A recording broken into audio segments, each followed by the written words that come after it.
ত্রিপুরা মধ্যশিক্ষা পরিষদ পরিচালিত মাধ্যমিক ও উচ্চ মাধ্যমিকের উত্তরপত্র মূল্যায়নের কাজ গত 6 এপ্রিল থেকে শুরু হয়েছে। উচ্চ মাধ্যমিকের জন্য 2টি স্কুলে এবং মাধ্যমিকের জন্য 4টি স্কুলে চলছে মূল্যায়ন প্রক্রিয়া। বরদোয়ালি উচ্চ মাধ্যমিক বিদ্যালয় ও নেতাজি সুভাষ বিদ্যানিকেতনে চলছে উচ্চ মাধ্যমিকের খাতা মুদেখার কাজ। মাধ্যমিকের উত্তরপত্র মূল্যায়ন চলছে বাণী বিদ্যাপীঠ বিজয় কুমার উচ্চ মাধ্যমিক বালিকা বিদ্যালয়, বজ্জং উচ্চ মাধ্যমিক বালিকা বিদ্যালয় এবং কামিনী কুমার উচ্চ মাধ্যমিক বিদ্যালয়ে। বুধবার বরদোয়ালি উচ্চ মাধ্যমিক বিদ্যালয়ে উত্তরপত্র মূল্যায়নের কাজ খতিয়ে দেখেন ত্রিপুরা মধ্যশিক্ষা পর্ষদের সভাপতি ধনঞ্জয় গণ চৌধুরী। তিনি বলেন, গতবারের মতো 30শে এপ্রিল ফল প্রকাশের চেষ্টা করা হচ্ছে। যদি না সম্ভব হয় তবে মে মাসের 7 তারিখের ভেতর ফল প্রকাশ করা হবে।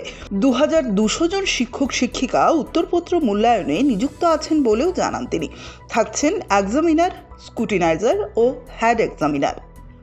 আপনারা খুব প্রাসঙ্গিক প্রশ্ন করেছেন। পরীক্ষা যখন শেষ হয়ে গেছে, স্বাভাবিক উত্তরপত্র মূল্যায়ন তো শুরুই হবে। আমরা এই কাজটা শুরু করে দিয়েছি এপ্রিলের 6 তারিখ থেকে। 6 এপ্রিল থেকে উত্তরপত্র মূল্যায়নের কাজ চলছে এবং আমাদের দ্বাদশের মূল্যায়ন চলছে আগরতলা শহরের 2টো স্কুলে, আর মাধ্যমিকের মূল্যায়ন চলছে 4টে স্কুলে। দ্বাদশের মূল্যায়ন হচ্ছে বরদোয়ালি হায়ার সেকেন্ডারি স্কুল আর Netaji Subhash higher secondary school, আর মাধ্যমিকের মূল্যায়ন হচ্ছে 4টে স্কুলে। একটা হলো Bani Vidyapith higher secondary school girls HS school, Bijoy Kumar girls HS school, বজ্জং গার্লস হায়ার সেকেন্ডারি স্কুল আর কামিনী কুমার হায়ার সেকেন্ডারি, এই 4টে স্কুলে।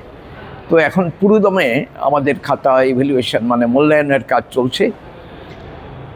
আমরা তাদের অনুরোধ করেছি 20-22 তারিখের মধ্যে যেন এই কাজটা আমরা শেষ করতে পারি, সেভাবেই কাজটা চলছে।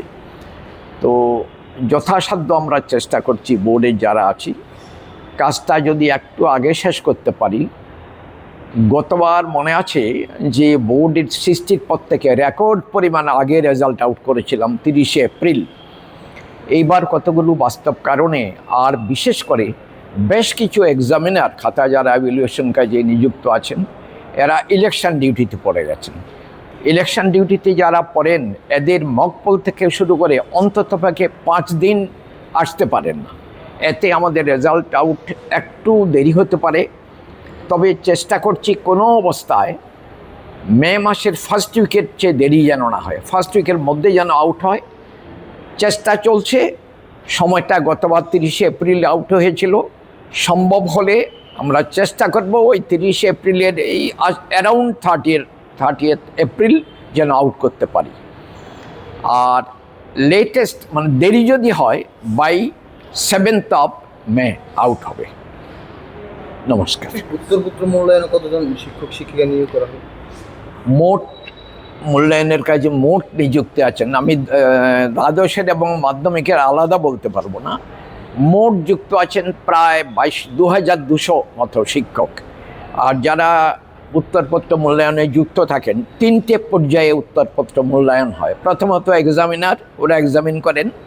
দ্বিতীয়ত আমাদের স্ক্রুটিনিয়ার বা স্ক্রুটিনাইজার, এগুলো আবার ওরা দেখেন। আর সবার শেষে হেড এক্সামিনার থাকেন, উনি ফিনিশিং টাচ দেন মূল্যায়নের।